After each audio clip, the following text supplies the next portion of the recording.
immigration is the fault in all of the problems that we're having, because we cannot get them to sign legislation. We cannot get them even to the negotiating table. And I say it's very strongly the Democrats' fault. They're they're really obstructionist, and they are obstructing. The United States will not be a migrant camp, and it will not be a refugee holding facility. Won't be. You look at what's happening in Europe, you look at what's happening in other places. We can't allow that to happen to the United States, not on my watch. For the rest of the world, you look at everything that's taking place. Pick up your newspapers this morning, and you see. We want safety and we want security for our country. If the Democrats would sit down instead of obstructing, we could have something done very quickly. Good for the children, good for the country, good for the world. It could take place quickly. We could have an immigration bill. We could have child separation. We're stuck with these horrible laws. They're horrible laws. What's happening is so sad, and it can be taken care of quickly, beautifully, and we'll have safety. This could really be something very special. It could be something maybe even for the world to watch, just like they're watching our great economy, how it's soaring.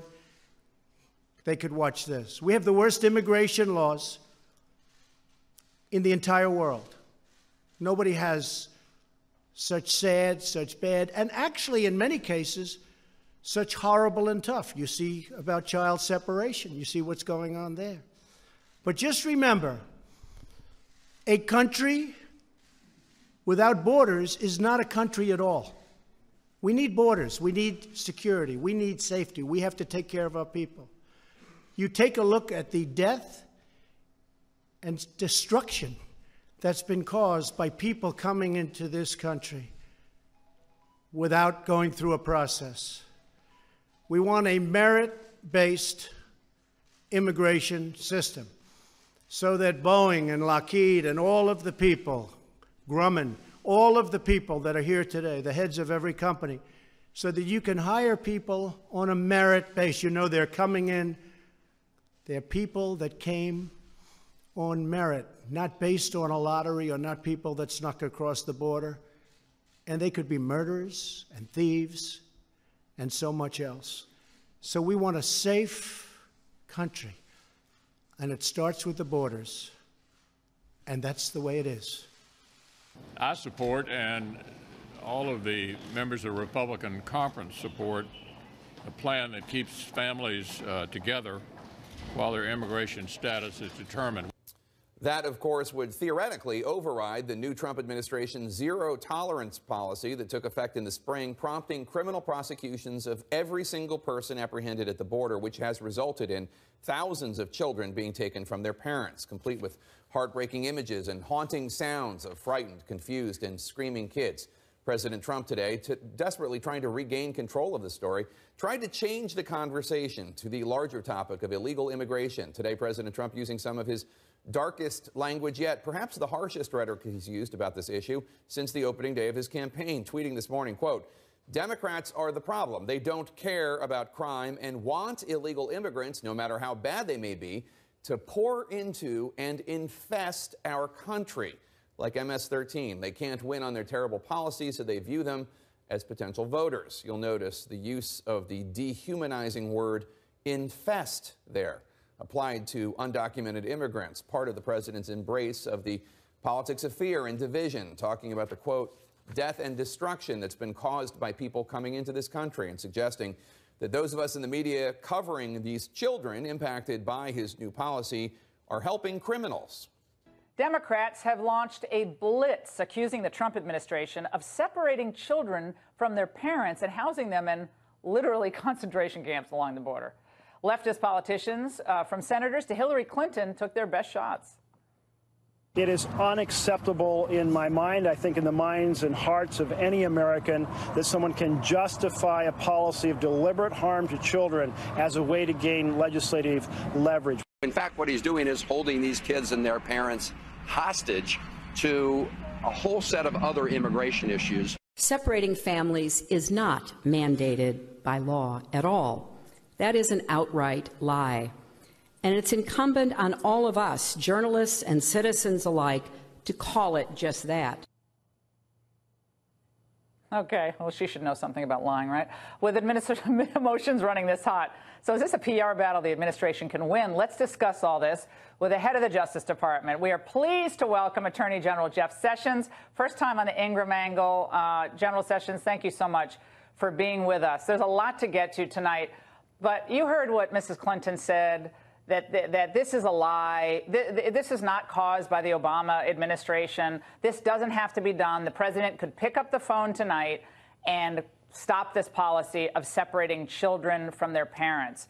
What's the real truth there, General Sessions? Well, I guess what she's saying is the president could just issue a directive that everybody that enters the country unlawfully be released into the country and never be apprehended or stopped or prosecuted for the illegal entry. We have watched what happened with the Obama policies, and over the years we went from 15,000 illegal entries to 75,000. This is a huge loophole in our system that's attracting more and more people as more and more people understand that under the previous policies, if they were entered the country unlawfully, nothing ever happened. We're doing the right thing. We're taking care of these children. They are not being abused. The Health and Human Services holds them in good conditions. They work hard at it. We spent $1 billion last year, Health and Human Services did, in taking care of children who've entered the country unlawfully. And Laura, one more thing, the vast majority of those children still tend to be the unaccompanied minors, but we've had a big surge in families bringing children or some adults bringing children with them. Yeah, one of the shelters not too far from the border has 90% of the kids were unaccompanied minors, 10% were separated from their families. Just so my viewers understand this, General Sessions, what happens when a family unit, you see them all on the bridges, which I think is just absurd, that they just stay on the bridges near the ports of entry near San Diego. Now, when they get processed in, and it's slow, they get processed in, and it's a woman says, this is my child or two children, then what happens? Are they separated if they claim asylum? Say, I want to claim asylum. What happens to the mother and the children at that point?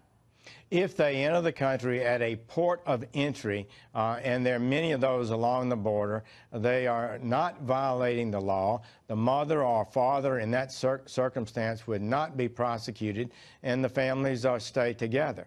They're presumably they're claiming an asylum, and they would not be prosecuted and not be separated. But if they go out in the desert, they cross a fence or a barrier, our officers have to identify them, follow them, apprehend them.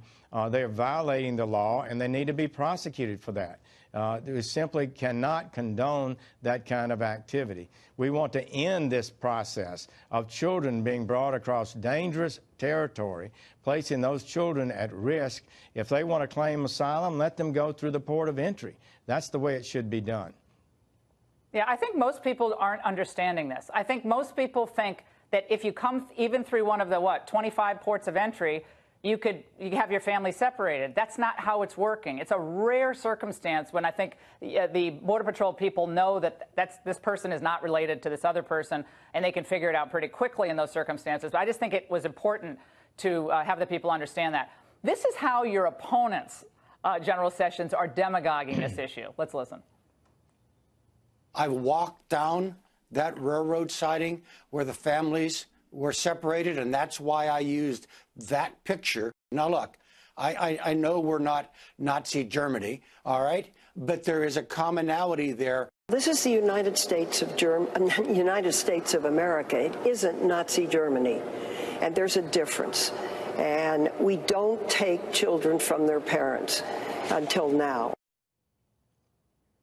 Nazi Germany, concentration camps. human rights violations. Laura Bush has weighed in, Michelle Obama, Rosalind Carter, got all the first ladies, going back to Eleanor Roosevelt. She's apparently weighed in as well. General Sessions, what's going on here? Well, it's a real exaggeration. Of course, in Nazi Germany, they were keeping the Jews from leaving the country. But this is a serious matter. We need to think it through, be rational and thoughtful about it. We want to allow asylum for people who qualify for it, but people who want economic migration for their personal financial benefit and what they think is their family's benefit is not a basis for a claim of asylum. But they can make that claim. We will process it and review the situation and make a decision. Those children, if the parent brings them across the border in an unlawful area and the parent is deported, they will take the children home with them. That is true. If the parent claims asylum and is allowed to stay here, then the children stay here also and be kept in Health and Human Services custody. Yeah. General Sessions, is this policy in part used as a deterrent? Are you trying to deter people from bringing children or minors across this dangerous journey? Is that part of what the separation is about? Fundamentally, we are enforcing the law. If you break into the country in an unlawful... But is it a deterrent, sir? Well, are you considering this a deterrent? I see that the fact that no one was being prosecuted for this as a factor in a 5-fold increase in 4 years in this kind of illegal immigration. So, yes, hopefully people will get the message and come through the border at the port of entry and not break across the border unlawfully.